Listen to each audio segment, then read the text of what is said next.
Hi, എല്ലാവർക്കും പുതിയൊരു വീഡിയോയിലേക്ക് സ്വാഗതം.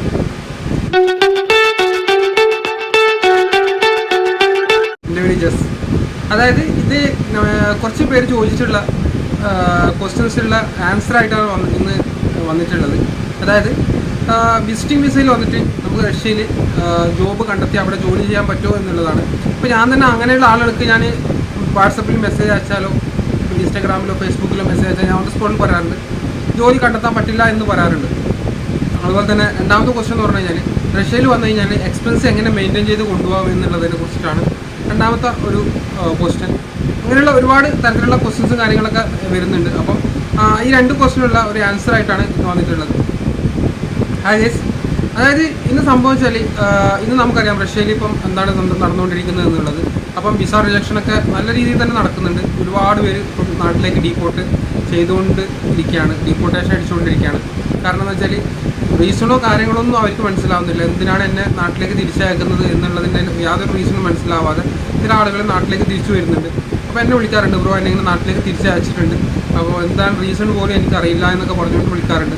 അപ്പോൾ ഈ വിസിറ്റിംഗ് വിസ എന്ന് പറയുന്നത് എല്ലാവർക്കും അറിയാം, റഷ്യ കാണാനും റഷ്യയിലുള്ള ഹിസ്റ്റോറിക്കൽ പ്ലേസ് അതുപോലെ തന്നെ റഷ്യയിലുള്ള മനോഹരമായിട്ടുള്ള സ്ഥലങ്ങളൊക്കെ സന്ദർശിക്കാനായിട്ട് റഷ്യൻ ഗവൺമെൻറ് കൊടുക്കുന്ന ഒരു വിസയാണ് റഷ്യൻ ടൂറിസ്റ്റുകളെ പ്രൊസ്യൂട്ട് ചെയ്യുന്നത്. ടൂറിസ്റ്റുകളെ പ്രൊമോട്ട് ചെയ്യാൻ വേണ്ടിയിട്ട് കൊടുക്കുന്ന ഒരു വിസയാണ് ഈ വിസ എന്നൊക്കെ പറഞ്ഞ പോലെ ഇലക്ട്രോ ബയോമെട്രിക് വിസ, അതുപോലെ തന്നെ ടൂറിസ്റ്റ് വിസ തന്നെയുണ്ട്.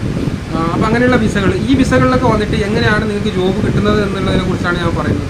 അതായത് ഇങ്ങനെയുള്ളൊരു ഈ വിസ എന്നൊക്കെ പറഞ്ഞു കഴിഞ്ഞാൽ ഒന്നാമത്തെ കാര്യം, നിങ്ങൾക്കൊരു പ്രോപ്പർ ഡോക്യുമെൻറ്റും കാര്യങ്ങളും ഇല്ലാതെ ഈ ഇലക്ട്രോ ബയോമെട്രിക് വിസയിലൊക്കെ വന്നിട്ട് നിങ്ങൾക്ക് ഒരിക്കലും ആരും ജോബ് തരാൻ തയ്യാറാവില്ല എന്നുള്ളതാണ് സത്യാവസ്ഥ. കാരണം നിങ്ങൾ എവിടെ പോയി അന്വേഷിച്ച് കഴിഞ്ഞാലും ആരും നിങ്ങൾക്ക് ജോബ് തരില്ല. എസ്പെഷ്യലി റഷ്യയിൽ. നിങ്ങൾക്ക് യൂറോപ്യൻ രാജ്യങ്ങളിലെ കാര്യങ്ങൾ എനിക്കറിയില്ല. യൂറോപ്പിലൊക്കെ ഇപ്പോൾ റിഫ്യൂജി ആയിട്ടൊക്കെ നിൽക്കാൻ പറ്റും. റഷ്യയിലൊക്കെ അങ്ങനെ റിഫ്യൂജി ആയിട്ട് നിൽക്കുന്ന ആളുകളെന്ന് എനിക്കറിയില്ല. അങ്ങനെ നിൽക്കാൻ പറ്റുമെന്നുള്ളത് എനിക്ക് തോന്നുന്നില്ല. യൂറോപ്പിലെ പോലെ റഷ്യയിൽ റിഫ്യൂജി ആയിട്ട് നിങ്ങൾക്ക് നിൽക്കാൻ പറ്റുമെന്ന് തോന്നുന്നില്ല. കാരണം നിങ്ങൾക്കത് ഭാവിയിൽ പ്രോബ്ലംസും കാര്യങ്ങളൊക്കെ ഉണ്ടാവാനുള്ള സാധ്യത വളരെ കൂടുതലാണ്. അത് റഷ്യൻ ഗവൺമെൻറ്റിനെ കബളിപ്പിച്ചുകൊണ്ട് ഇല്ലീഗലായിട്ട് നിങ്ങൾ അവിടെ ഇല്ലീഗൽ മൈഗ്രൻ്റ് ആയിട്ട് കണ്ടിന്യൂ ചെയ്യാതിരിക്കുന്നതായിരിക്കും ഏറ്റവും ബെറ്റർ ഓപ്ഷൻ. നിങ്ങളുടെ വിസയുടെ കാലാവധി തീർന്ന ഉടൻ തന്നെ നിങ്ങൾക്ക് ഒരു ബ്ലാക്ക് സീൽ വരാതിരിക്കാൻ വേണ്ടിയിട്ട് നിങ്ങൾ പെട്ടെന്ന് തന്നെ നാട്ടിലേക്ക് തിരിച്ചു പോകുന്നതായിരിക്കും ഏറ്റവും ബെറ്റർ. അങ്ങനെ നിങ്ങൾ കണ്ടിന്യൂ ചെയ്ത് നിൽക്കുകയാണെങ്കിൽ നിങ്ങൾക്ക് അറിയാം, ഇപ്പം മെട്രോയിലായാലും റഷ്യയിൽ ഇപ്പം ഒരു ടൂറിസ്റ്റ് പ്ലേസ്, അതായത് മോസ്കോയിലുള്ള മോസ്കോ സെൻട്രലായാലും എവിടെയാണെങ്കിലും നിങ്ങൾ പോയി കഴിഞ്ഞാൽ എന്തായാലും മെട്രോയിലില്ലാതെ നിങ്ങൾക്ക് വേറെ സ്ഥലങ്ങളിലൊക്കെ ഒന്ന് സന്ദർശിക്കണമെങ്കിൽ നിങ്ങൾ എന്തായാലും മെട്രോ യൂസ് ചെയ്യേണ്ടി വരും. അപ്പോൾ ഈ മെട്രോയിലൊക്കെ ഈ പോലീസ് ചെക്കിംഗ് ഉണ്ടാവും, മൈഗ്രേഷൻ ചെക്കിങ്ങും പോലീസ് ചെക്കിങ്ങും കാര്യങ്ങളൊക്കെ ഉണ്ടാവും. അപ്പോൾ നിങ്ങളുടെ അടുത്ത് അവർ ചോദിക്കും, നിങ്ങളുടെ പാസ്പോർട്ട് വയ്ക്കും. നിങ്ങൾ രാജധാനി എന്ന് പറഞ്ഞാൽ നിങ്ങളുടെ പാസ്പോർട്ട് വയ്ക്കും. പാസ്പോർട്ട് നിങ്ങളുടെ വിസ ചെക്ക് ചെയ്യും. നിങ്ങൾക്ക് അങ്ങനെ എന്തെങ്കിലും പ്രശ്നം ഉണ്ടെങ്കിൽ അവർ ഡയറക്റ്റ് നിങ്ങളെ സ്റ്റേഷനിൽ കൊണ്ടുപോയിട്ട് അവിടുന്ന് നിങ്ങളുടെ നാട്ടിലേക്ക് തിരിച്ചയക്കാനുള്ള ഡീപ്പോർട്ടേഷൻ്റെ കാര്യങ്ങൾ ചെയ്യും. അപ്പോൾ അങ്ങനെ അവർ വഴി നിങ്ങളെ ഡീപ്പോർട്ടേഷൻ ചെയ്യുകയാണെങ്കിൽ നിങ്ങൾക്കത് ഭാവിയിൽ ഒരുപാട് പ്രശ്നങ്ങൾ ഉണ്ടാകാനുള്ള സാധ്യത വളരെ കൂടുതലാണ്. എസ്പെഷ്യലി നിങ്ങൾക്ക് പുറത്ത് രാജ്യങ്ങളിലേക്ക് പോകാനായിട്ട് നോക്കുകയാണെങ്കിൽ കുറച്ച് പ്രോബ്ലംസും കാര്യങ്ങളും നേരിടേണ്ടതായിട്ട് വരും എന്തായാലും. അപ്പോൾ നിങ്ങൾ ബെറ്റർ ഓപ്ഷൻ നിങ്ങൾ ഈ വിസിറ്റിംഗ് വിസയോ ടൂറിസ്റ്റ് വിസയിലൊന്നും വന്നു കഴിഞ്ഞാൽ നിങ്ങൾ ഇല്ലീഗലായിട്ട് റഷ്യയിൽ കണ്ടിന്യൂ ചെയ്യാതിരിക്കുക എന്നുള്ളതാണ് എനിക്ക് നിങ്ങളോട് പറയാനുള്ളത്. പിന്നെ നിങ്ങൾക്ക് റഷ്യയിൽ വന്നിട്ട് ജോലി ചെയ്യാനൊക്കെ താല്പര്യമുള്ള ആളുകളാണെങ്കിൽ നിങ്ങൾ ഈ ലാംഗ്വേജ് കോഴ്സൊക്കെ എടുത്തിട്ട് വരുന്നതിനേക്കാളും ഏറ്റവും ബെറ്റർ ഓപ്ഷൻ നിങ്ങൾ വർക്ക് പെർമിറ്റ്, അതേപോലെ റഷ്യൻ ഗവൺമെൻറ് റഷ്യയിലേക്കുള്ള വർക്ക് പെർമിറ്റും കാര്യങ്ങളൊക്കെ കൊടുക്കുന്നുണ്ട്. അപ്പോൾ ഈ വർക്ക് പെർമിറ്റ് എടുത്തിട്ട് വന്നിട്ട് അതിൽ നിങ്ങൾക്ക് ജോലി ചെയ്യാൻ പറ്റും. അത് തന്നെ ഒരുപാട് ഇപ്പം ഓപ്പൺ വർക്ക് പെർമിറ്റ് എന്നൊക്കെ പറഞ്ഞിട്ടുണ്ട് സംഭവം. അതിലൊക്കെ നിങ്ങൾക്ക് പല ജോലികളും നിങ്ങൾക്ക് ഇഷ്ടപ്പെട്ട ജോലികളിലേക്ക് മാറാം. പക്ഷേ അങ്ങനെയുള്ള ജോലികളിലേക്ക് മാറുന്നതിന് മുമ്പിലായിട്ടുള്ള ഒരു കാര്യം എന്ന് പറഞ്ഞു കഴിഞ്ഞാൽ നിങ്ങൾക്ക് ലാംഗ്വേജ് ഒരു ഇഷ്യൂ ആയിരിക്കും.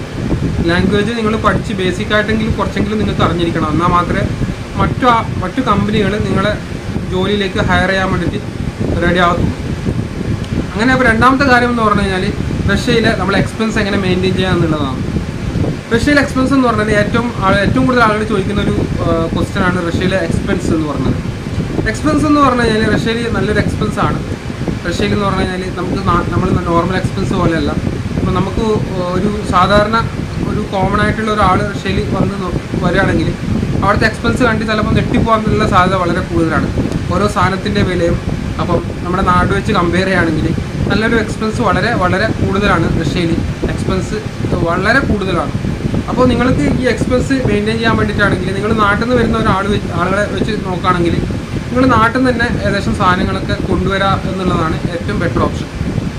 അതായത് നാട്ടിൽ നമുക്ക് വാങ്ങാൻ കിട്ടുന്ന coriander powder, chilli powder, turmeric powder, അതുപോലെ ചിക്കൻ മസാല, മട്ടൻ മസാല, അതായത് നിങ്ങൾക്കുള്ള ബീഫ് മസാല, ബീഫ് പൗഡർ, അങ്ങനെയുള്ള ഐറ്റംസ്, നിങ്ങൾക്ക് അത്യാവശ്യ സാധനങ്ങൾ. പിന്നെ മെഡിക്കലൊക്കെ ആണെന്നുണ്ടെങ്കിൽ നിങ്ങൾക്ക് എന്തെങ്കിലും ഹെൽത്ത് ഇഷ്യൂസും കാര്യങ്ങളൊക്കെ ഉണ്ടെന്നുണ്ടെങ്കിൽ നിങ്ങൾ ഇവിടുന്ന് മെഡിക്കലിലൊക്കെ പോയിട്ട് ഇവിടെ മെഡിക്കലിൽ അതായത് അപ്തിക്കാന്ന് പറയും.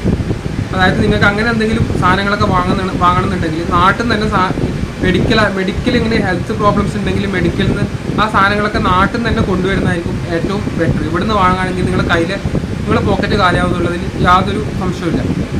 കാരണം അത്ര എക്സ്പെൻസ് ആണ്. പിന്നെ രണ്ടാമത്തെ കാര്യം എന്ന് പറഞ്ഞു കഴിഞ്ഞാൽ നിങ്ങൾ എന്തെങ്കിലും നല്ലൊരു ഹെൽത്ത് ഇഷ്യൂസ് ഉള്ള ഒരാളാണെങ്കിൽ നിങ്ങൾ ഡോക്ടറുടെ പ്രിസ്ക്രിപ്ഷനോട് കൂടിയിട്ടുള്ള ഒരു എത്ര വർഷത്തേക്കാണ് നിങ്ങൾ വരുന്നത്, അപ്പം ആ ഒരു ടൈമിലേക്കുള്ള നിങ്ങളുള്ള മെഡിസിനും കാര്യങ്ങളൊക്കെ നിങ്ങളുടെ കയ്യിൽ കീപ്പ് ചെയ്യുക എന്നുള്ളതാണ്. കാരണം റഷ്യയിൽ നിങ്ങളൊരു ഡോക്ടറെ കാണുന്നുണ്ടെങ്കിൽ അപ്പോയിൻമെൻ്റ് എടുത്ത് നിങ്ങൾ വെയിറ്റ് ചെയ്യേണ്ടി വരും. അപ്പോൾ ഇന്നൊരു ഡോക്ടറെ നിങ്ങൾ നമ്മുടെ ഇന്ത്യയിൽ കാണുന്ന പോലെ ഒരു ദിവസം കൊണ്ടൊന്നും കാണാൻ പറ്റില്ല.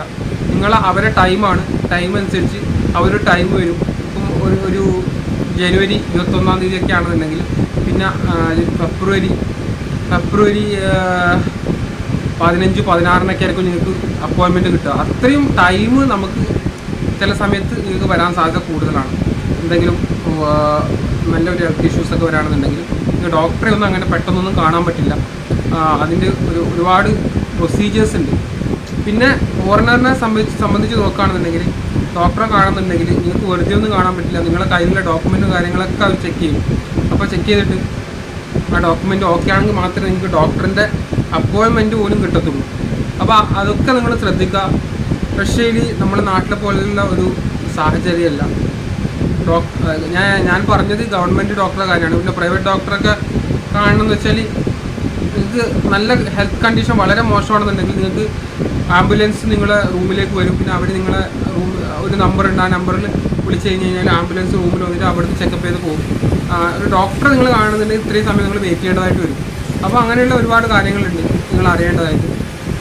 പിന്നെയെന്ന് പറഞ്ഞു കഴിഞ്ഞാൽ നിങ്ങൾക്കിപ്പോൾ നിങ്ങൾ ആരെങ്കിലും ഫ്രണ്ട്സിനോ റിലേറ്റീവ്സിനോ കാണുന്നുണ്ടെങ്കിൽ നിങ്ങൾ അപ്പോയിൻമെൻറ്റ് എടുക്കണം. അവിടെ പോയിട്ട് നിങ്ങൾക്ക് ഡയറക്റ്റ് പോയി കാണാൻ പറ്റില്ല.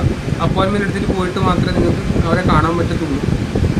അപ്പോൾ അങ്ങനെയുള്ള ഒരുപാട് കാര്യങ്ങൾ റഷ്യയിലുണ്ട്. അപ്പോൾ ഇങ്ങനെ എക്സ്പെൻസ് നമുക്കിങ്ങനെ ഈ ഡോക്ടറിൻ്റെ എക്സ്പെൻസൊക്കെ മെയിൻറ്റെയിൻ ചെയ്ത് നമ്മൾ നാട്ടിൽ നിന്ന് മെഡിസിൻ കൊണ്ടുവരിക എന്നുള്ളതാണ്. രണ്ടാമത്തെ കാര്യം എന്ന് പറഞ്ഞു കഴിഞ്ഞാൽ നമ്മുടെ എക്സ്പെൻസ്, നമ്മുടെ ഫുഡിൻ്റെ എക്സ്പെൻസ്, നമ്മുടെ സാധനങ്ങളൊക്കെ നാട്ടിൽ നിന്ന് ഏകദേശം സാധനങ്ങൾ കൊണ്ടുവരാം. പിന്നെ ഇവിടുന്ന് ചിക്കനും പിന്നെ ബീഫ് ഐറ്റംസൊക്കെ നിങ്ങൾ വാങ്ങണമെന്നുണ്ടെങ്കിൽ നിങ്ങൾക്ക് ചിലവ് കുറച്ച് നിങ്ങൾക്ക് ആ സാധനങ്ങളൊക്കെ നിങ്ങൾക്ക് ഏകദേശം ഒരു ചെറിയ അത് മാത്രം നിങ്ങൾ വാങ്ങിച്ചാൽ മതി. പിന്നെ വാങ്ങിച്ചിട്ട് കുക്ക് ചെയ്ത് കഴിക്കാവുന്നതാണ്. അപ്പോൾ അങ്ങനെ നിങ്ങൾക്ക് ചിലവ് കുറക്കാൻ പറ്റും. പിന്നെ ഇവിടെ ഷവർമ എന്നൊക്കെ പറഞ്ഞു കഴിഞ്ഞാൽ നമ്മുടെ നാട്ടിലേക്ക് ഇത്ര പോലുള്ള ഷവർമ അല്ല. ഒരു ഷവർമ കഴിച്ച് കഴിഞ്ഞാൽ നമ്മുടെ വയറ് നിറയും. പക്ഷെ അതിനൊരു 200-250 റൂബിളുണ്ട്. നമ്മുടെ നാട്ടിലെ ഒരു ഷവർമൻ്റെ 2 ഷവർമ കഴിക്കേണ്ട പൈസയാണ് ഒരു ഷവർമക്ക് വരുന്നത്. അത് കഴിച്ച് കഴിഞ്ഞാൽ ഏകദേശം നമ്മളെ വയറ് നിറയും. പക്ഷേ എന്ന് പറഞ്ഞാൽ അതൊക്കെ ഫാസ്റ്റ് ഫുഡ് ആയത് കാരണം നമുക്ക് ഗ്യാസ്ട്രിക് പോലുള്ള പ്രോബ്ലംസും കാര്യങ്ങളൊക്കെ ഉണ്ടാകാൻ സാധ്യതയുണ്ട്. അപ്പം എനിക്ക് പറയാനുള്ളത് നിങ്ങൾ ഏറ്റവും നല്ല ബെറ്റർ ഓപ്ഷൻ നിങ്ങൾ നാട്ടിൽ തന്നെ സാധനങ്ങൾ കൊണ്ടുവന്നിട്ട് നിങ്ങൾ ഇവിടുന്ന് കുക്ക് ചെയ്ത് കഴിക്കുന്നതായിരിക്കും ഏറ്റവും ബെറ്റർ. അപ്പോൾ നിങ്ങൾക്ക് മാക്സിമം നിങ്ങളുടെ ചിലവ് ചുരുക്കാൻ പറ്റുമെന്നുള്ളതാണ്. അപ്പോൾ ഈ കുറച്ച് കാര്യങ്ങൾ, കാരണം ഇപ്പോൾ റഷ്യയിലേക്ക് ഇപ്പോൾ ഒരുപാട് പേര് കയറി വരുന്നുണ്ട്. അപ്പോൾ അങ്ങനെയുള്ളവരോടാണ് ഈ കാര്യങ്ങൾ പറയുന്നത്. അപ്പോൾ എന്തായാലും വീഡിയോ ഇഷ്ടപ്പെടുകയാണെങ്കിൽ ലൈക്ക് ചെയ്യുക, ഷെയർ ചെയ്യുക, സബ്സ്ക്രൈബ് ചെയ്യുക. പുതിയ ഇങ്ങനെയുള്ള ഇൻഫോർമേറ്റീവ് ആയിട്ടുള്ള വീഡിയോ ആയിട്ട് വരുന്നവരെല്ലാം